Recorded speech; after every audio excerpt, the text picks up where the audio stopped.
দর্শক বন্ধুরা, 4 রুমের একতলা বাড়ির ডিজাইন আপনারা দেখতে পাচ্ছেন। বাজেট কম, বাড়ি করতে পারছেন না, টেনশন করবেন না, বাড়ি করতে পারবেন।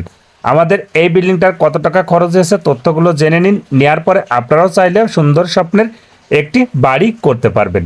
আমাদের বিল্ডিংটার দৈর্ঘ্য আছে ছাদের কার্নিশ সহ 43 ফুট, প্রস্থ আছে 33 ফুট।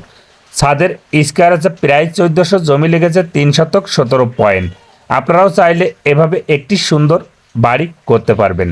আমাদের এই বিল্ডিংটার টোটাল ফাউন্ডেশন থেকে ছাদ পর্যন্ত কত টাকা খরচ হয়েছে এবং অল কমপ্লিটে কত টাকা খরচ আসতে পারে সব তথ্য জেনে নিন। নেওয়ার পরে আপনিও বাড়ির কাজ শুরু করুন। এবং প্রত্যেকটা বাড়ি করার আগে আপনারা ফাউন্ডেশন একটু গুরুত্বপূর্ণ নেবেন, সেটা আরসিসি অথবা ব্রিক্সের, যেটাই করবেন বাড়ির মেন ফাউন্ডেশন। আমাদের এই বিল্ডিংটার টোটাল ফাউন্ডেশনটা করা হচ্ছে 2 তলা এবং চতুর্পাশের ব্যাসগুলো দেওয়া হচ্ছে 4 ফিট বাই 4 ফিট, মাঝখানে দেওয়া হচ্ছে 4 ফিট বাই 5 ফিট। ব্যাসে দেওয়া হচ্ছে 16 মিলি এবং বিমে দেওয়া হচ্ছে 16 মিলি 4 পিস এবং কলমে দেওয়া হচ্ছে 12 মিলি 6 পিস। বিল্ডিংটার এটা হচ্ছে মেন গেট। মেন গেটটায় ঢুকে পাবেন একটি ডাইনিং স্পেস এবং সামনের সাইডে পাবেন 2টা বেডরুম। রুমের সাইজ 12 বাই 14 এবং ডাইনিংয়ের সামনে পাবেন একটি সুন্দর মানের সিঁড়ি রুম। সিঁড়ি থেকে উঠে আপনারা চাইলে 2 তলায় যেয়ে আপনারা সামনে 2টা বেডরুম করতে পারবেন। আমাদের এই বিল্ডিংটা সেটাই করা হবে। পিছনের পাশে 2টা বেডরুম এবং এপাশে আছে একটি ডাইনিং স্পেস, এপাশে আরও একটি টয়লেট এবং কিচেন। এবং আমাদের এই বিল্ডিংটার নিচ থেকে একতলা পর্যন্ত কত গাড়ি ইট গেছে, কত টাকা খরচ হয়েছে তথ্যগুলো জেনে নিন। আমাদের বিল্ডিংটার টোটাল এতটুকু কাজের জন্য খরচ হয়েছে প্রায় 13.5 লক্ষ টাকা। কিসে গেছে সেই টাকাটা আপনারা জেনে নিন।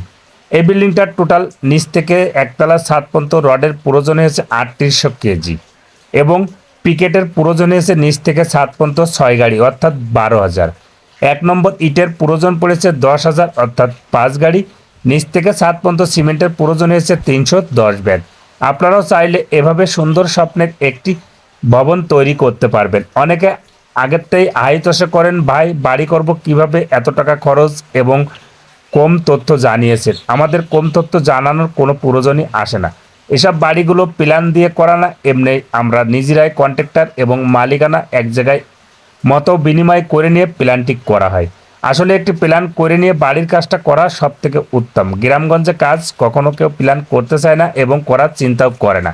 এই ভুলটা করবেন না। আপনারা চাইলে ইঞ্জিনিয়ারদের প্ল্যান করে নিতে পারেন, তা নাহলে দক্ষতা কন্ট্রাক্টর দেখিয়ে আপনারা সুন্দর স্বপ্নের একটি বাড়ির প্ল্যান করতে পারবেন। ভিডিওটি যদি ভালো লেগে থাকে লাইক কমেন্ট শেয়ার করবেন, নতুন হলে পেজটি ফলো করবেন। কথার মধ্যে কোনো ভুল হলে আপনারা কমেন্টের মাধ্যমে জানাতে পারেন, উত্তরটা পেয়ে যাবেন। প্রত্যেকটা বিল্ডিংয়ে আমি আপনাদেরকে বলে থাকি লিন্টনের হাইট কতটুকু দেবেন। ফ্লোর থেকে আপনারা লিন্টনের হাইট 7 ফিট, দরজার হাইটও 7 ফিট করবেন। বিল্ডিংটা থাকবে খোলামেলা। এটা হচ্ছে কিচেন রুম। কিচেন রুমের সাইজ দেওয়া আছে 7 ফিট বাই 9 ফিট এবং আপনারা অনেকে আছেন আরসিসি বাড়িগুলো গাঁথনি করে ছাদ দিলে কি সুবিধা। গাঁথনি করে ছাদ দিলে আপনার গাঁথনি এবং বিমের যে চাপটা, ছাদের লোডটা একবারে কলম এবং বিমে গাঁথনি একসাথে নিতে পারবে। আপনার বিল্ডিং